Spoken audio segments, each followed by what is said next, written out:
What's up, Internet? This is Rambling Josh, and you're watching another episode of Let's Play Quest 64. Today we continue to explore the Connor Forest, and... well, here we have a few enemies. Kobolds are kind of nasty, they can do a lot of damage. But I have the advantage here of I am focusing on water elemental attacks, so I'm able to kill them pretty quickly. Of course, if you get right up close, they do that little whirlwind thing, which does a lot of damage. Now, some enemies, such as the Merry Nasty here, I believe it's actually only Earth Elemental enemies, which I don't know why, if that's actually true, because this guy clearly uses Wind Elemental attacks. But some enemies have the ability to physically attack you. And I don't know why I'm going into my map. They don't actually give you a map of the dungeon. So yeah, that's something to keep in mind. Because a lot of enemies you can kind of shut down just by knowing the range of their attacks and such. But ones that can physically attack you are kind of always dangerous. These guys are particularly weird because they use their Wind Cutter attack, but at the same time they also like swoop in. So, like, I don't think the swooping can actually do damage to you, but it is pretty weird that they're like moving and attacking at the same time. Not that it makes a big deal because they die pretty easily anyways. Continuing to pump water for the time being. A lot of the way I handle the elements is kind of dependent or dictated by the bosses in this game. Because obviously, like every enemy in the game has an element associated to it. And that's also, of course, true for bosses. Needless to say, bosses are the hardest enemies in the game, so it makes sense that you'd want to make sure you have the right spirit distribution to handle any particular boss. So, the first boss just happens to be a Earth Elemental boss. So, it doesn't make a whole lot of sense to work on like Earth Elemental. And to be honest, I really do not care about Wind Elemental spells. So, I figure I might as well, if I'm not going for his weakness, and it doesn't make sense to go for the element that he's strong against, I might as well go for the element that I'm already working on and just kind of increase my benefit. Learn some new spells. I learned Ice Wall apparently in Water Pillar level 3. Anyways. Oh. These guys again. One of the things that's kind of interesting about this game is like it's really easy to run away, but it's also really important not to. I mean, obviously, running away isn't like the end of the world, but it's I don't know. It's the whole like the way stat building works in this game. It's kind of hard to say if it's a good thing or a bad thing, honestly. If I use a nice big Water Pillar level 2, I can hit both of those guys. But like in most games, you can just kind of fight battles, get experience, you get stronger. But in this game, it works a little bit differently. Like, you have to actually partake in hard fights to actually get any stronger. Because, you know, if you don't take damage, your defense doesn't go up, and then in the future, you're just going to end up taking a lot more damage. And if you don't fight a lot of fights where you're spending a lot of MP, your MP is not going to be very high, and your HP is not going to be very high if you're not taking damage, or at least bashing stuff with your staff. So, it's kind of, it works out okay, I guess, but it could be better. But that is why it's important to take part in fights. One other benefit of pumping spirits into water is that it makes your healing more effective as well. Which can be pretty handy because, of course, you're casting a lot of healing spells because it heals so little.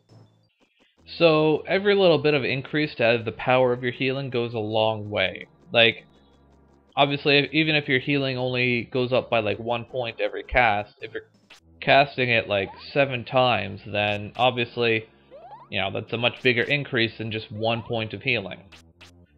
Which, I mean, on one hand, that means that you're probably going to end up having to cast fewer times, so you're getting less magic experience.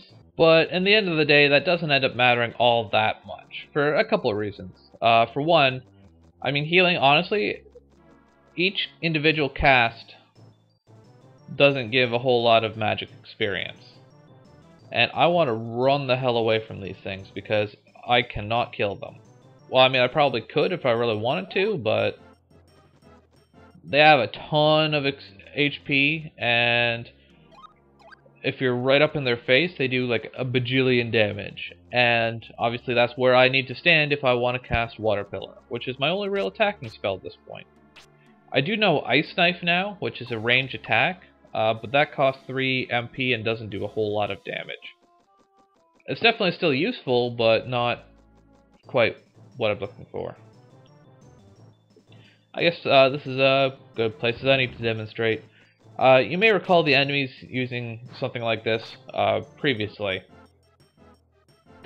It's nice because it homes in and all that, but you can see it only did 16 damage, which is less than half of what my Water Pillar did. So, yeah. That's one thing that this game does do a pretty good job of balancing out, though. Like, each spell has like its own positives and negatives, so to speak, I guess. So, I've arrived at the Thieves' Lair, but truth be told, I don't know if I'm actually ready. I got here really quickly. My stats are like barely any better than what you start the game with. Well, I guess I'll have to give it a try anyways. One thing that's kind of nifty about this boss is you can see there's all these little platforms arranged around him. And if you just kind of, they're designed to be, if you kill the boss, then these are your rewards. You can come loot his treasure. But if you're really careful, you can just kind of skirt the edge of the room and grab them before the fight.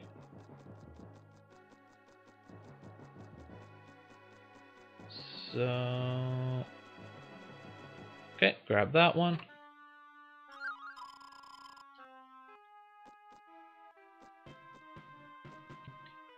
Well, let's give this a shot. Now, well, let's give this a shot.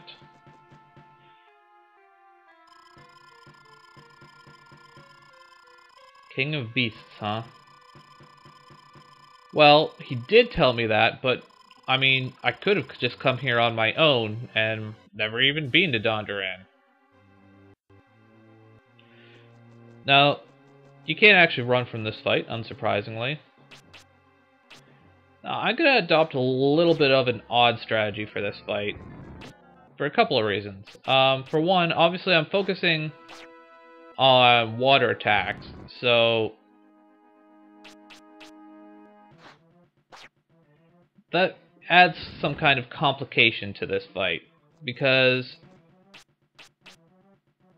I mean, obviously he's not weak to water, but man, I'm running out of MP like rapidly here.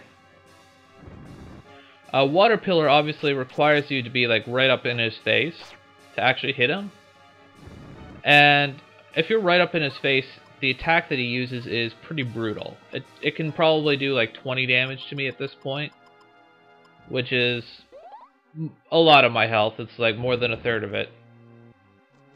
So my only bet really is to kind of stay at a distance, because at a distance he uses this like lava beam attack that you can see, and that does a pretty good amount of damage too. But a lot, I can kind of dodge it a lot.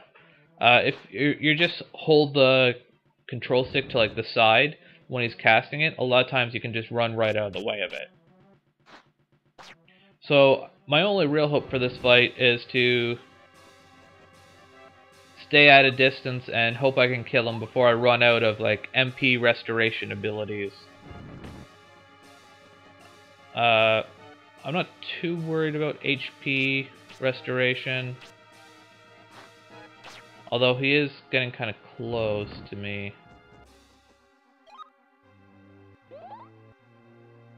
Why did I do that? I didn't need to heal my HP. Oh, whatever.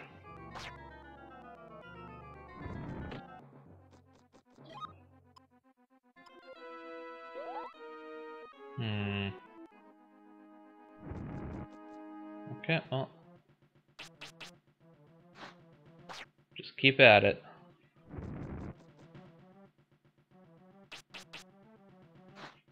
Unfortunately, this is kind of what boss fights end up looking like in this game.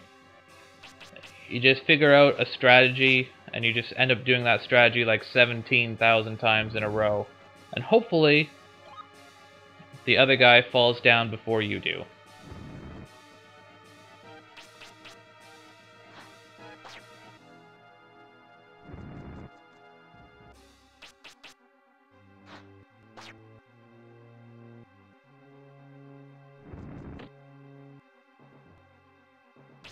And see, now we're getting into a problem here where the camera is kind of working against me. Oh, and I'm out of MP. That and there's this stuff in the way, but the only way you can really dodge that attack is if you get like, if you're running at like 90 degrees to it, and of course the camera is like changing, so you have to kind of account for the camera, which is kind of stupid. Now the camera is like behind stuff. It's just a big mess.